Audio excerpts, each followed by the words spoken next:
అందరికీ నమస్కారం. బ్రహ్మశ్రీ సామవేదం షణ్ముఖ శర్మ గారు వ్రాసినటువంటి సంపాదకీయాల ఆధారంగా ఈ వీడియోల్ని చేస్తూ ఉన్నాను. అందులో భాగంగా ఇవాల్టి శీర్షిక అందుకోవలసిన జీవన మాధుర్యాలు. తప్పకుండా వీడియో చివరి వరకు చూడండి. ఒక చక్కటి సందేశాన్ని మీరు సొంతం చేసుకున్న వాళ్ళు అవుతారు.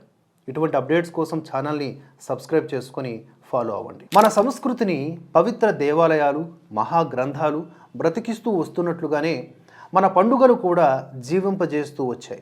భారతీయ పర్వదినాలలో ఎన్నో అద్భుతాలు మిళితమై ఉన్నాయి. ఒకవైపు ఆధ్యాత్మిక జ్ఞాన సంపత్తి, భక్తి పరమ లక్ష్యాలుగా నిబద్ధమయ్యాయి. అంతటితో ఆగక భౌతిక జీవన మాధుర్యాల్ని కూడా విస్మరించలేదు. మరోవైపు జ్యోతిషపరమైన విశేషాలు ఉన్నాయి. ప్రతి పండుగ తిథిని, నక్షత్రాన్ని, ఋతువుని ఆధారంగా చేసుకుంటుంది. తద్వారా ఆ ప్రత్యేక సమయంలో ఉండే గ్రహ నక్షత్రాలకు, అధిదేవత ప్రత్యధిదేవతలకు తగిన విధంగా వాటి సత్ప్రభావ ఫలితాలను పొందేలాగా పండుగలను ఏర్పాటు చేశారు. అప్పటి వంటకాలు, విధులు కూడా గ్రహ విజ్ఞానంపై ఆధారపడినవే. ఇంకొక వైపు అన్ని వర్గాల వారి అభిరుచులు, ఆప్యాయతలు కలబోసుకునే ఉల్లాస ఉత్సాహాలు, వెళ్లి విరిసే కళా వినోదాలు ఇవన్నీ కూడా మేళవించారు. ఎన్ని అందాలు, ఎన్ని అనుబంధాలు! జీవితంలో ఉండే అన్ని కోణాల ఆనందాలని ధార్మిక నిబద్ధతతో అందుకునేలాగా ఏర్పాటు చేసిన మన మహర్షుల దృష్టికి నమస్కరించకుండా ఉండగలమా? ప్రకృతిని జడపదార్థంగా కాక ప్రాణవంతమైన చైతన్య స్ఫూర్తిగా ఆదరించే ఈ దివ్య సంస్కృతిలో ప్రతి పర్వము ప్రకృతితో ప్రగాఢ బంధాన్ని చూపిస్తుంది. ఉగాది మొదలుకొని హోలీ వరకు ఎండలు, వానలు, మంచుతెరలు, వెన్నెల కెరటాలు, నదీమతల్లుల తరంగాలు, పువ్వులు, ఆకులు, మట్టి, ఆవు పేడ, పశువులు, పసుపు, కుంకుమ, ఫలాలు, కాయగూరలు, పంటలు అన్ని పండుగలలో ప్రధాన భాగస్వాములు. ఒక్కొక్క పండుగలో ఒక్కొక్క కళాకృతి కళకళలాడుతూ ఉంటుంది. వర్ణాలు, రంగవల్లులు, మాలాకరణం, శిల్పం, చిత్రలేఖనం, సంగీతం, సాహిత్యం అన్నీ మన పండుగల్లో ప్రముఖాలే.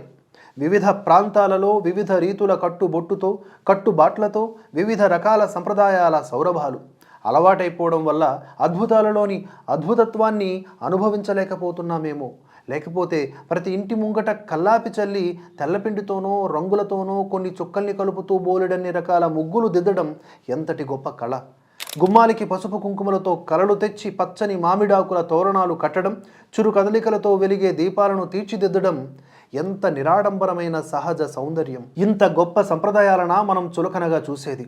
తలారా స్నానం, సాంబ్రాణి పొగలు, నుదుట కుంకుమ ఎంతటి శోభను సంతరిస్తాయి!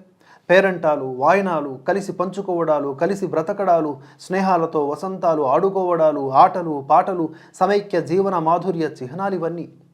ఇంత చక్కని హాయిని, నిండుదనాన్ని క్రమంగా పోగొట్టుకుంటున్నాం. పండుగలు కృత్రిమాలైపోతున్నాయి. పండుగంటే టీవీ ముందు మనల్ని కట్టేసుకుని అర్ధరహితమైన నీరస కాలక్షేపమైపోతోంది. మరో వ్యక్తితో పలకరింపు లేదు. కనీసం పండుగ అని ఇంటిని కడిగి శుభ్రం చేసుకుని చక్కగా దేవతా పూజ చేసుకోవడమూ లేదు. అట్ల తదియనాడు బాలికల ఆటలు, ముచ్చట్లు, ఊయల ఊగిసలు, చంద్రునికి పూజలు, ఇంత చక్కని అనుభూతుల్ని ఏమాత్రము మిగుల్చుకోలేకపోతున్నాం. సెల్ ఫోన్లతో చాటింగ్ సంబరంలో మునిగిన కన్యకలకు ఈ వేడుకల తీయదనాన్ని చవి చూపించే తీరిక, ఓపిక ఏ తల్లికి ఉంది? కొంతకాలానికి వీటి పేర్లు కూడా మృగ్యమైపోతాయేమో. మునుపు వినాయక చవితి వస్తే బాలురు మొదలుకొని సందడే. తోటలకు వెళ్ళి వివిధ పత్రాలు ఏరుకుని రావడం, కేవలం మట్టి ముద్దకు గణపతి రూపాన్నిచ్చి ఓ బొజ్జ గణపయ్య అంటూ ఆ బ్రహ్మాండ నాథుణ్ణి పరమ మిత్రునిగా చనువుతో చేరిక చేసుకోవడం జరిగేది. ఆకులలముల మధ్య మట్టిదేముడు, మట్టితో చెట్టుతో స్నేహం, పరిచయం, ఎంతో విజ్ఞానం ఇది. కృష్ణాష్టమి నాడు ఉట్లు కొట్టడం, రామనవమి పందిళ్ళు, కళ్యాణాలు అన్నీ అందరినీ కలిపే ఆనందాలు. అసలు చెట్లే కనబడనివ్వని కాంక్రీట్ అరణ్యాల్లో బ్రతుకుతూ యంత్రాల్లా బ్రతుకుతున్న బాల్యాన్ని, బ్రతుకుల్ని చూస్తే జాలి వేస్తుంది. పండుగలు, వాటి వైభవాలు ఏ వర్గానికో పరిమితం కాలేదు ఏనాడు. వారి వారి స్థాయికి, ఆచారాలకి తగ్గట్లుగా అందరూ భాగస్వాములే. ప్రతి వృత్తి వారికి పండుగ సంబరమే, లక్ష్మీ కళే. సమాజమంతా తలో రకముగా భాగస్వామ్యం వహించి వేడుకలు జరుపుకుంటుంది ఈ దేశంలో. బాధాకరమైన విషయం ఏమిటంటే ఈ పండుగల్లో ఉన్న మానవీయ, దైవీయ స్పృహని క్రమంగా కోల్పోతున్నాం. ప్రతిదీ అవసరం లేని ఆర్భాటమైపోతోంది, వ్యాపారమైపోతోంది. వినాయక చవితి, హోలీ వంటివి కూడా వికృత రూపాలు ధరిస్తూ ఉన్నాయి. ఈ దశలో ఒకసారి అలనాటి నిరాడంబరమైన కేవలం ప్రకృతి సహజమైన పద్ధతులు, ఆచారాలు వెలికితీసి అందరినీ ఆ దిశగా ఆచరించే విధముగా అవగాహన కల్పించితే చాలు.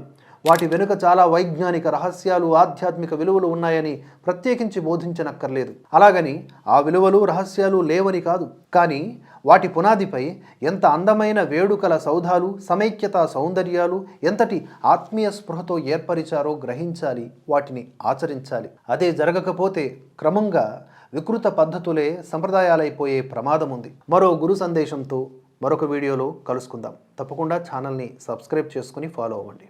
అందరికీ నమస్కారం.